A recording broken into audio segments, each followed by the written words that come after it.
In the modern dating era, we know the current state of society that we're all in. The economy is trash, nobody's getting any jobs. College students have to move back in with their parents after graduating. Everyone knows this. But then why is it that when you're dating someone and you tell them, broke ass, lame ass, he still live with his parents, the old heads think we're doomed. And you can see why they say that, because they come from an era where it was damn near arranged marriages. I like you, what's your bride price? I want to pay your dowry, tell your father I'll pay your dowry right now. There was no internet that could connect you to a million of the finest women you've ever seen in your life. All they had was the girl across the street named Rebecca that they grew up with since they were 5 years old. That many good-looking people on your phone at the touch of a button gives you the illusion of choice. The bar is getting set so high that everyone is competing with anime characters. How am I supposed to compete with Gojo? How am I supposed to compete with Toji Fushiguro, bro? How am I supposed to compete with Sasuke? The urge to procreate constantly plagues my biological system. Every single day I'm trying to fight against my biology. Yet I am but just a man. A weak-willed man. I see my friends that just let it rip through the city, just absolute whores. And I'm like, wow, could I ever do that? Could I ever be that much of a slut? Could I ever be casual? Is that a thing that I'm capable of doing? I don't think so, bro. Genuinely, I think my heart is too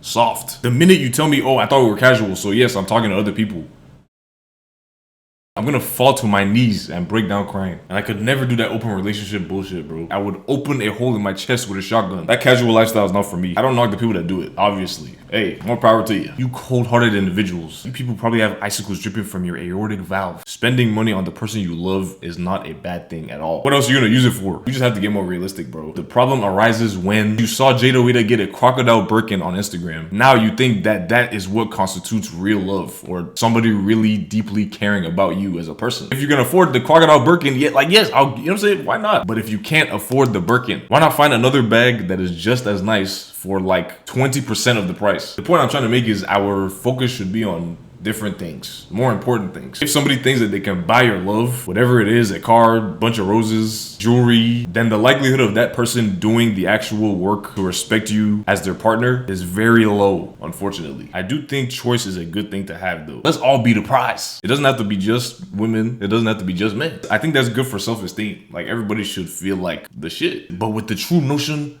of feeling like you're the shit, you have to understand the fact that somebody else could also be the shit. That's the only way the relationship is gonna work out. Two people that are the shit together, just living a life that's the shit, just living a shitty life. This notion that all the relationships back then were super peaceful, super smooth is also not completely true. Bro, back then, if a husband was beating a wife, people would blame the wife. And obviously everyone who's trying to get married wants to be taken care of. Dudes want to take girls on dates. Dudes want to spend money on a girl that they like. Dudes want to spend money on a girl that they want to be with. I know a lot of dudes that are like, damn, bro, I ain't got it right now. Like, I don't want to be in a relationship. Dudes can get a lot of frustration from feeling like they can't accomplish those things because they don't have enough bread. That's why the rich dudes feel like they can do whatever they want, because like they know they have what is the most important thing to a large amount of people in the dating pool. The fact that the number one reason that a lot of marriages end in divorce is money reasons. This capitalism shit has ruined a lot for everybody, bro. Trying to imagine a scenario where you are not under the capitalist umbrella, it generally feels impossible. Get rich or die trying. Like, if you don't get money, you're gonna die. No matter where you go, you can't really run from the effects of unfettered capitalism around the world. Living with your parents shouldn't even be a bad thing. Besides the inevitable damage that you're doing to your mental health, it's a great option for you to be around people that care about you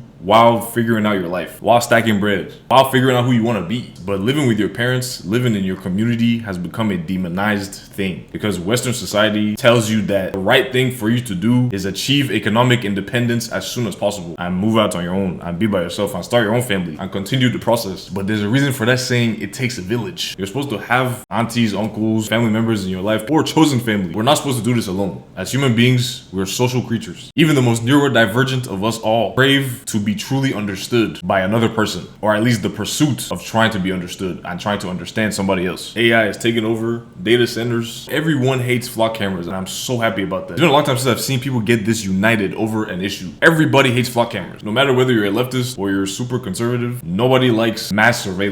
Who knew? These guys are installing data centers and flock cameras and putting it next to children's playgrounds. Also, the AI videos have the old heads in a chokehold. I feel like everybody's parents is doing this shit in unison. Watching an entirely AI generated video on their phone about a lion that learned how to walk and talk on max volume, by the way. They're like, wow, have you seen this? Have you heard anything about this? This is crazy. And I'm like, bro, like, that shit is not real. It's not real. Can we please stop with the AI party flyers, bro? Please. There's always like a girl in the background with a BBL, but like one of her arms is missing. Let's bring back the art of the poorly photoshopped party flyers, man. At what point in your mind as a billionaire do you get to a point where you're like, wait, I have a shit ton of money. Maybe I should like actually do things that help society and people less fortunate. Because like, again, what else are you gonna buy, bro? Is it that as soon as people just cross that billion threshold, as soon as people go from 999 million to 1 billion, does that extra dollar just make you lose your humanity and stop caring about other people? Like, I don't understand. There's certain levels of money that I don't ever want to touch. It's almost proven that a certain amount of money will corrupt your soul from the inside out. Sure, billionaires would be like, oh, there's certain things you'll never understand until you get to that point. But it's like, damn, like literally, like, yeah, okay, maybe I should just never be at that point then. Because what do you mean that you have a small country's entire GDP in your bank account or in stocks? You have the amount needed to end world hunger, and you don't want to use a percentage of that. I don't understand.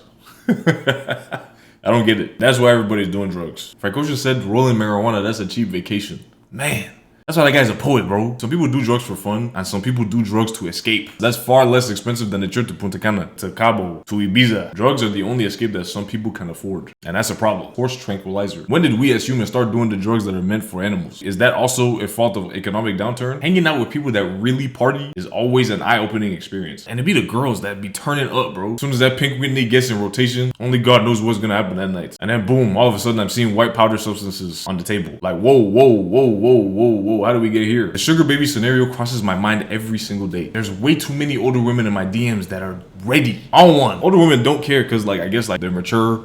They have more confidence. They know what they want and they go for what they want. So it'll be in my DMs like, you're attractive. Where do you live? Like, hold on. Sometimes I'll be curious to go through their Instagram and I'll see that they have this son that's my age. Imagine bro coming home and seeing me sitting on his couch, feet up, drinking all the juice out the fridge. Nice to meet you. I'm the dad that stepped up. The sugar baby scenario is tempting. I know that these women can take care of me and it would be very nice to not have to think about that. I understand. Like, I get it. And our current state of capitalism is flopping so hard right now. Money is tight for everybody, including the companies. So then people started doing shit like rebranding fake leather as vegan leather, even though 5-10 years ago that shit was fake leather, but now it's good for the environment. Perception is everything. I remember the days where $20 used to be able to go so far, bro. You could stretch $20. Now the equivalent is $100. You go outside, you can spend $50 by breathing. And when that happens, people always want someone to blame. Conservative groups in the Western world have found a way to place that blame on immigrants who are hardworking, make the best out of what they have, add to the value of the country. Then the solution that they come up with, deportation. But then you deport these guys and then nothing happens because they were never the problem. Crime rate stays the same. You still don't have a job. The economy still sucks. What did we win? The wrong government leaders for a very long time have realized that, like, hey, all we need is a scapegoat. Someone to place blame on. That is not us. That's not the actual people that are at fault for